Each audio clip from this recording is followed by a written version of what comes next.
So I've got like rheumatoid arthritis.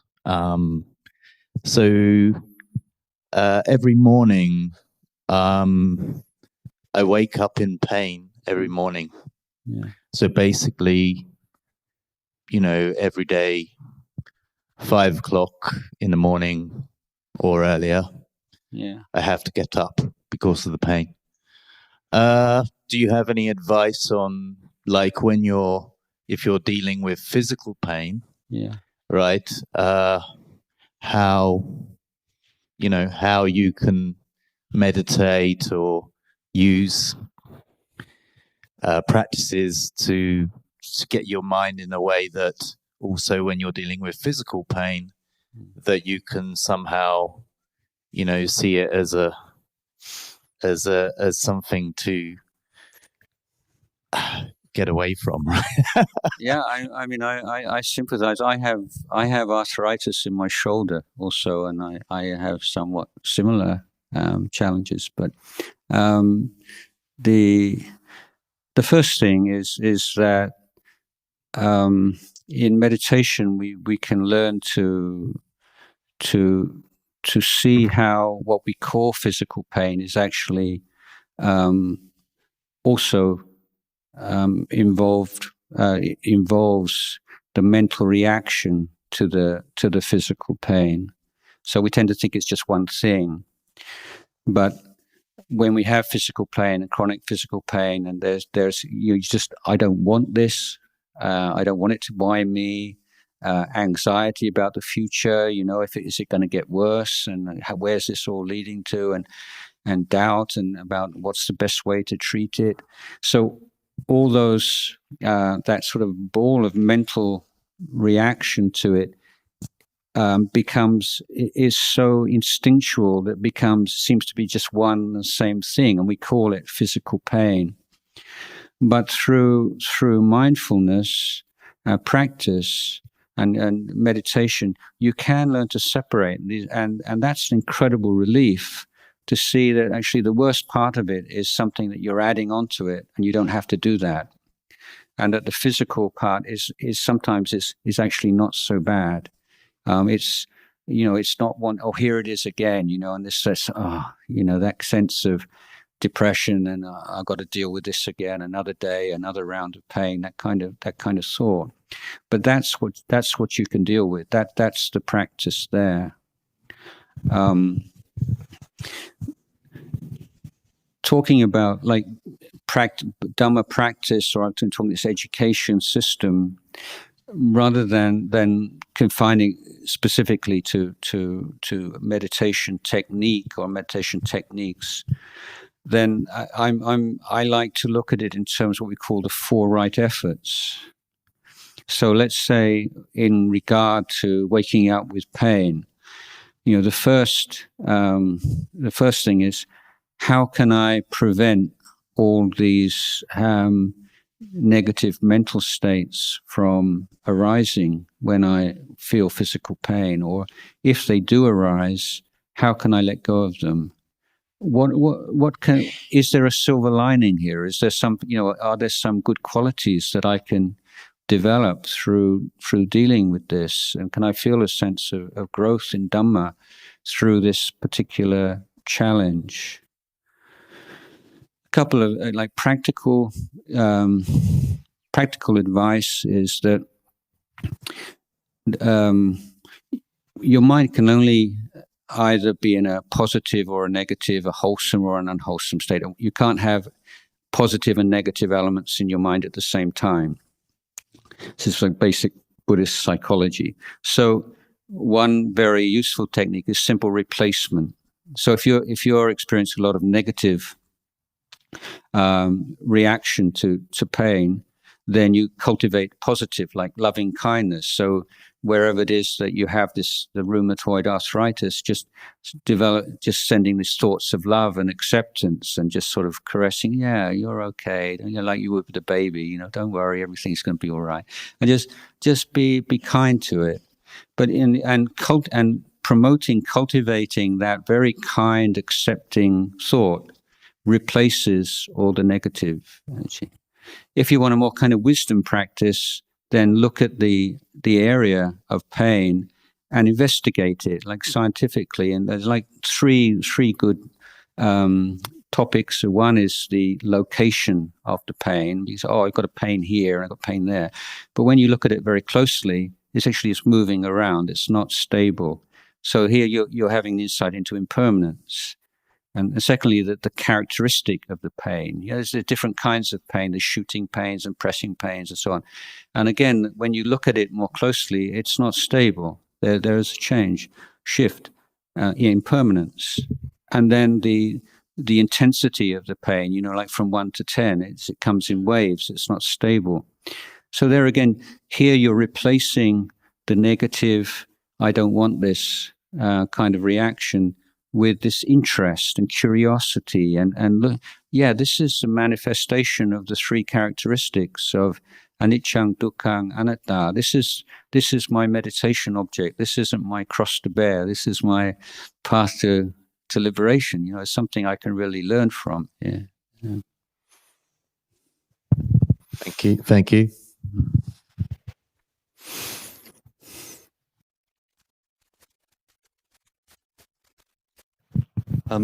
I was just wondering, if you're not based near a Sangha, do you have any advice for somebody who is getting to know Buddhism, been meditating for a while, but just simply doesn't have anyone else around? It might be a bit vague, that question, but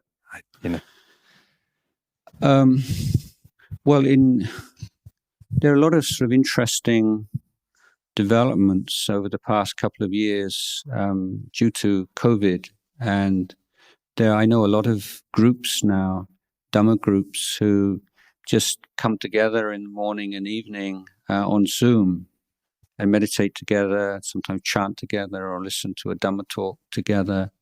And so, we're very fortunate right now that you may be living alone or isolated, or you're not so into joining things. You like your independence, but you have the best of both worlds if you can find some like-minded people and have an online group. So that's one of our perks of the modern age. We can do that. Hi, I just came back from practice at Wat Pananachat, and I just saw Ajahn Kewali, and he told me to come here. This is my first time at Amaravati Monastery. Okay. Did you have a good stay? Yes, I had a very good stay, 9 days, and it was a life-changing experience for me. Oh, great.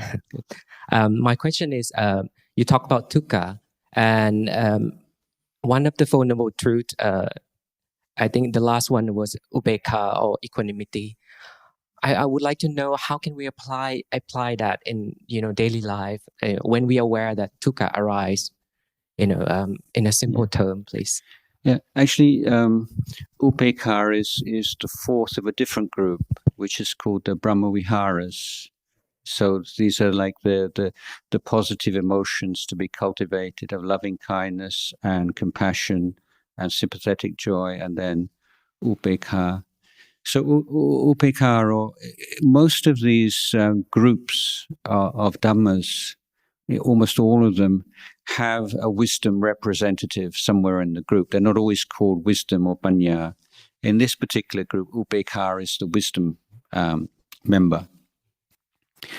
So with loving kindness and compassion, particularly, you have this really wholesome wish to help others, be kind, relieve suffering, but it doesn't always work out for one reason or another. Maybe that person's quite happy to be the way they are. They don't see the problem that you see. They don't trust you. You don't have the communication skills. They have bad friends who turn them against the wise counsel. So many things can come and prevent kind people from helping others. So if you're very well intentioned and you want to help somebody be happy or be free of suffering, and there are obstacles, where does your mind dwell? You know, if it's very easy to fall into discouragement and depression and frustration, but the Buddha says you shift to upekkha. It's this equanimity, and equanimity is that evenness of mind, where you recognize that, like, ripeness is everything. Everything has a time and a place, and whether it's old comer, newcomer, it's just not now the time where you can do anything. So you rest in that evenness of mind and acceptance. Well, this is the way things are right now, with all the causes and conditions that are coming into play. But it's not say, okay, I've done my best, that's it, didn't work out, forget it. It's to say, yeah, I'm ready. If things are change, and I can do something, I will. But right now, I'm not going to suffer about it because I wasn't able to fulfill this wholesome wish.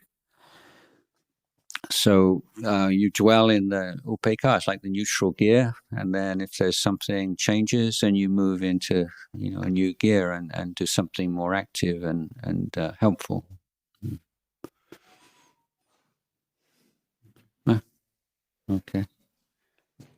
Okay, I'll come over to you next. Okay. Hello, Bante. Yes. What should I do when I want to run away? I have some time coming up where I want to undertake some more intensive meditation, but whenever I go on retreat, I often want to run away, and I'm fearful of this. Thank you. Yeah, if you've got a really good friend who you trust, and kind friend, tell them to tie you up.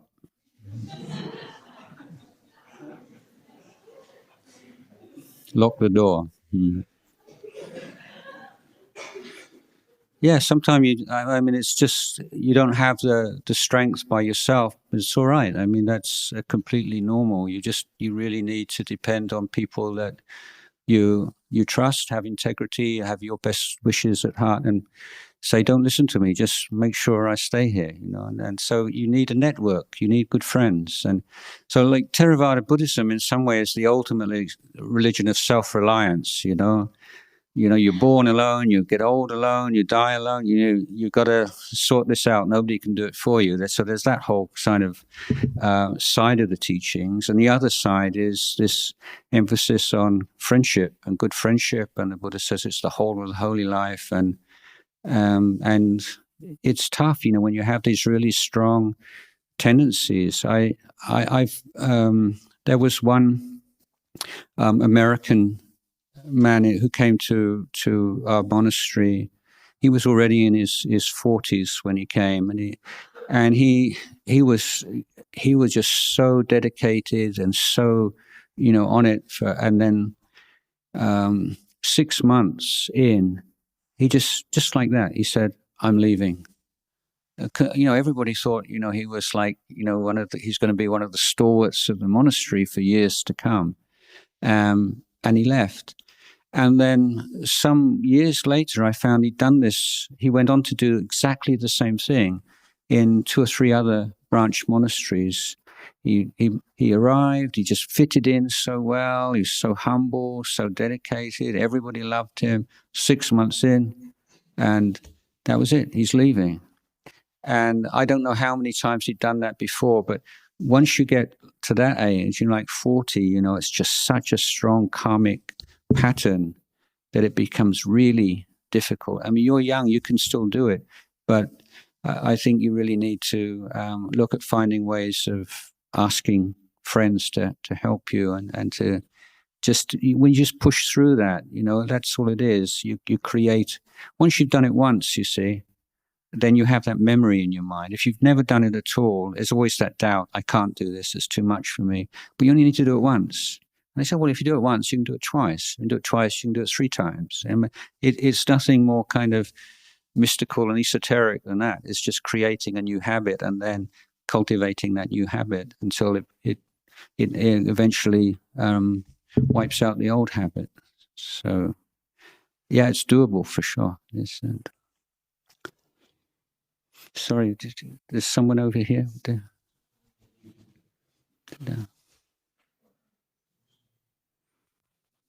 Hello. Ajahn, it was just a question about attachment. I think Buddhism teaches that we shouldn't become too attached to anything because it has impermanence in it. And if we become too attached to it and we lose it, then we're going to suffer. That's my rudimentary understanding. So I just wanted to ask if there are any good attachments.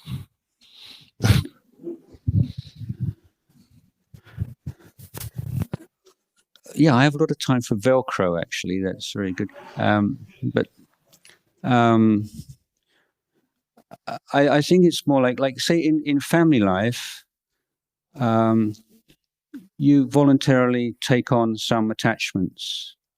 There's no way as a father you're not going to be attached to your daughter, but the Buddha is saying recognize that this is fertile. I'm sure you've had your share of suffering as well in bringing up a child, and you will in the future, because that's part of it. But you say, on the balance, I'm up for this. It's okay. That there will always be in relations with people you love, the fear and the anxiety, and that's part of it, isn't it? And that's something that you take on as a household, or as a father, or as a husband. But nevertheless, the intensity of the suffering is not a fixed thing, and the Buddha recommends that we meditate and we reflect. We do certain chants, and we do one we did this morning that you probably wouldn't known the Thai. It was like, I am of the nature to age. I've not gone beyond aging. I have the nature to sicken. I've not gone beyond sickness. I am the nature to die. I've not gone beyond death. One day I'm going to be separated from everything and everyone I love. So you chant this every day, just so it becomes just part of your understanding of life. Yeah, it's wonderful that we have this life together, but it's going to come to an end sometime. One of us is going to die, and the second one, the third one. We don't know who's going to come first. Probably you, because you're older, but we don't know.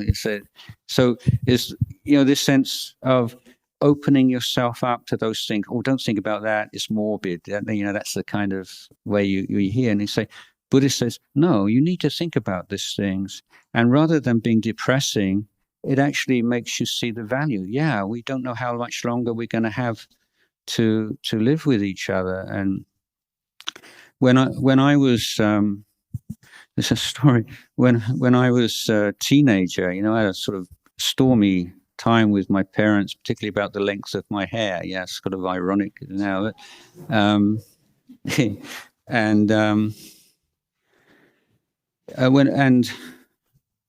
after then I became monk, and I was in Thailand for 6 years. I came back for the first time, and my parents drove down to Chithurst and picked me up to take me home.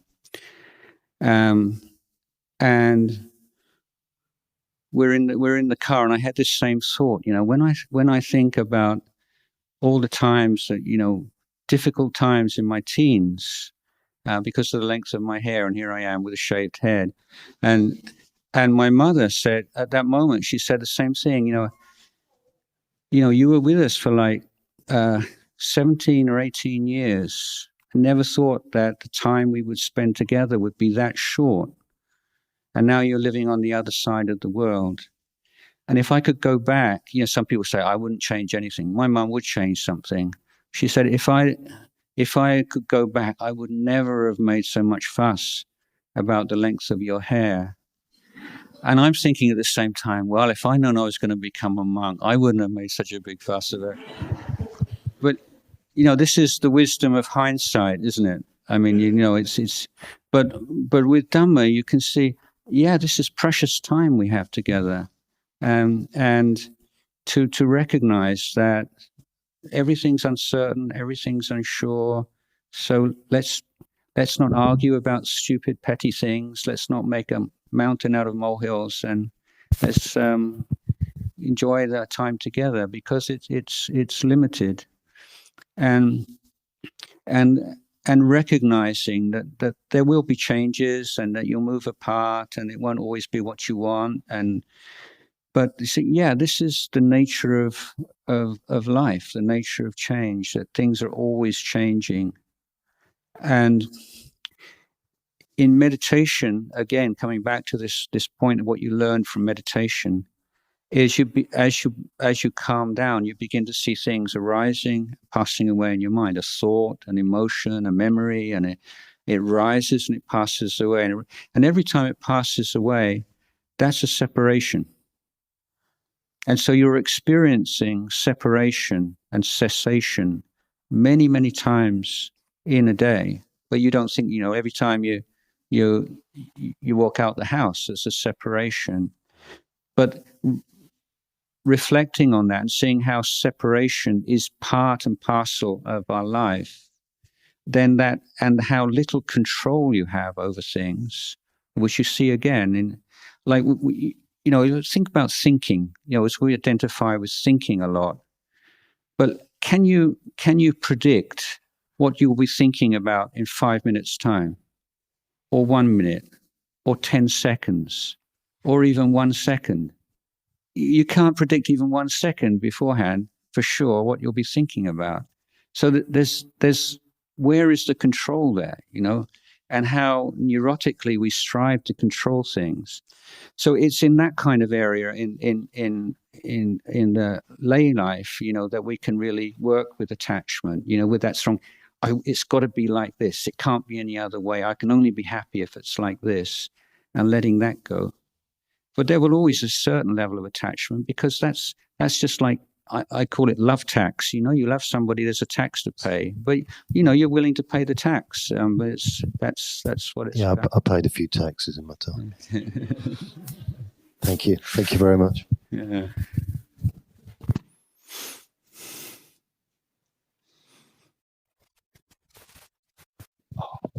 Hello.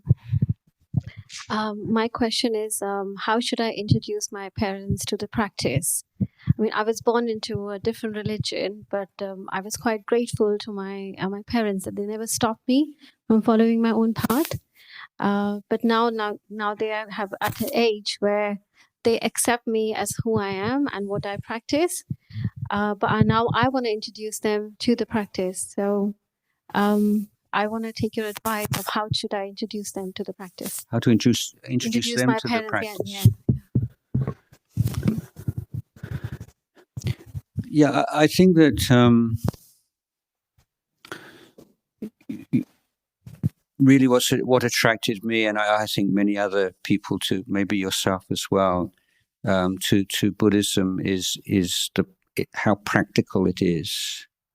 I felt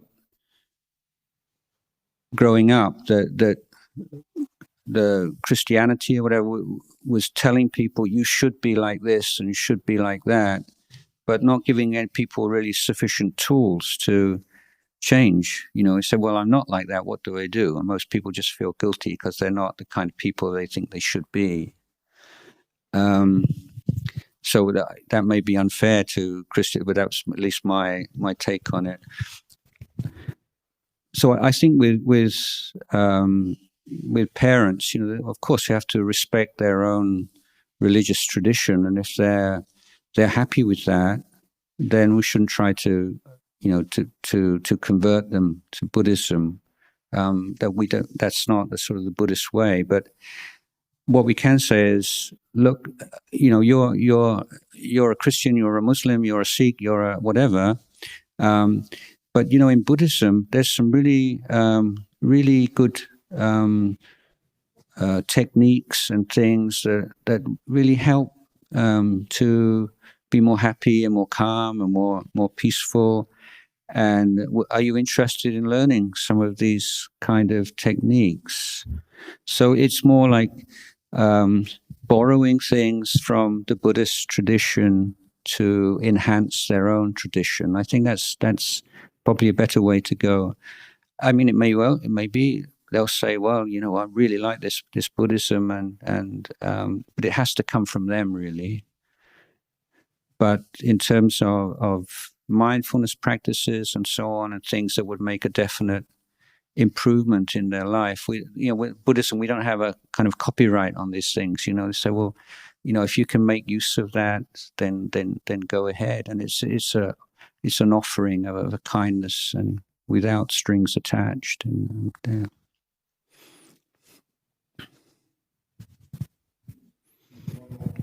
Yeah. Hello.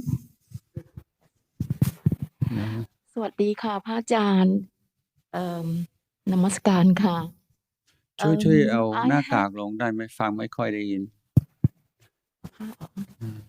ค่ะ I have one worried big dukkha at the moment about the unwanted war เสียงดังๆหน่อย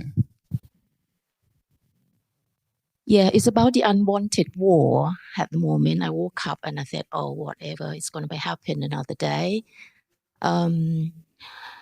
As being a Buddhist, which is peaceful people, I just wonder that for us, for you, for everyone that have any worried about this, and if that is there any way that we can reduce this dukkha by being helped, or I'm sorry, I can't hear it.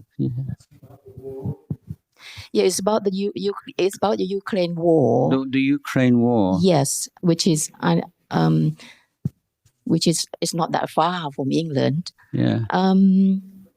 We have got a very big dukkha about this.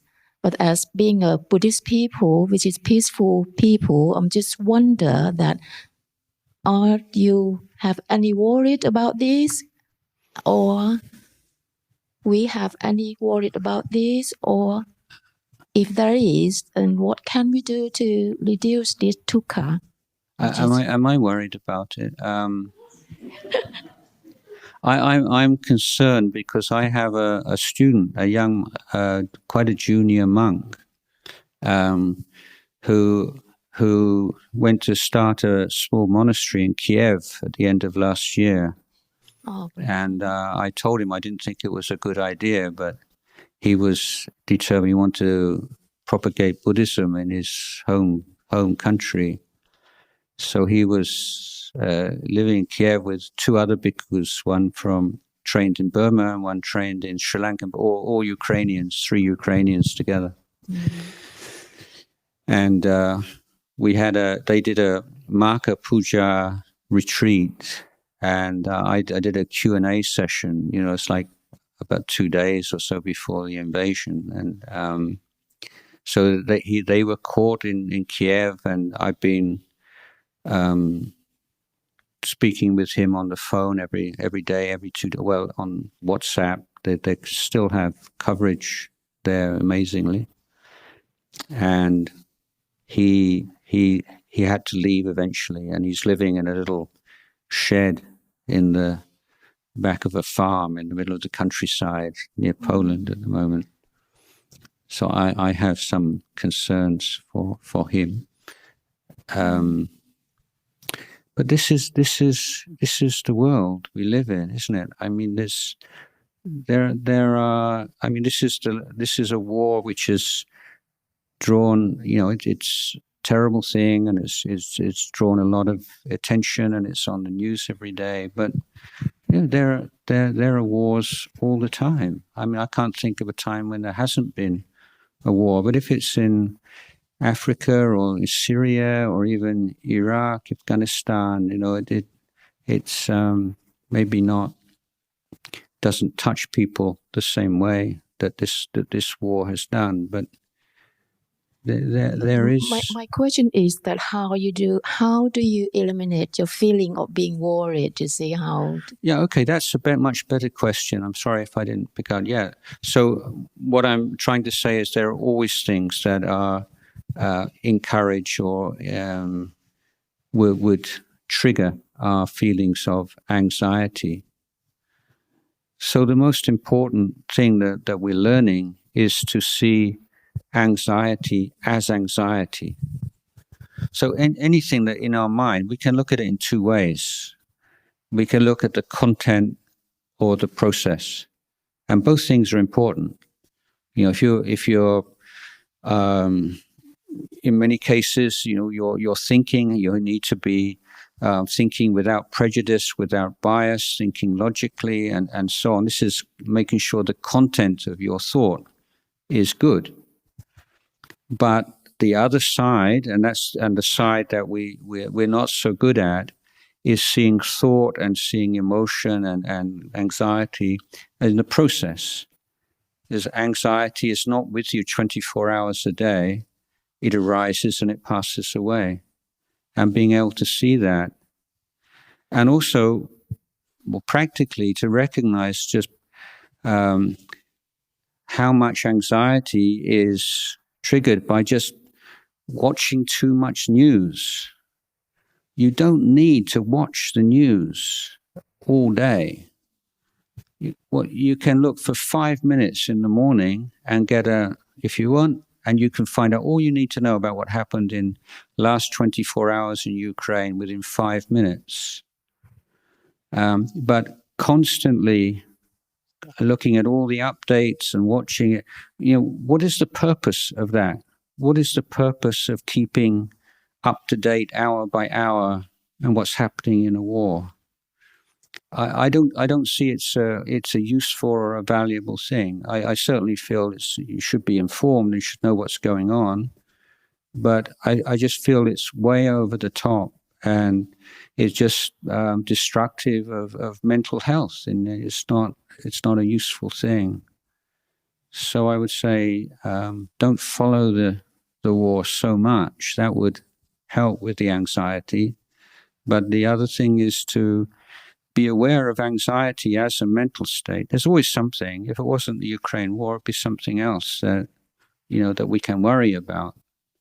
So we really have to understand how the mind works and what feeds this kind of mental state and what reduces it or alleviates it.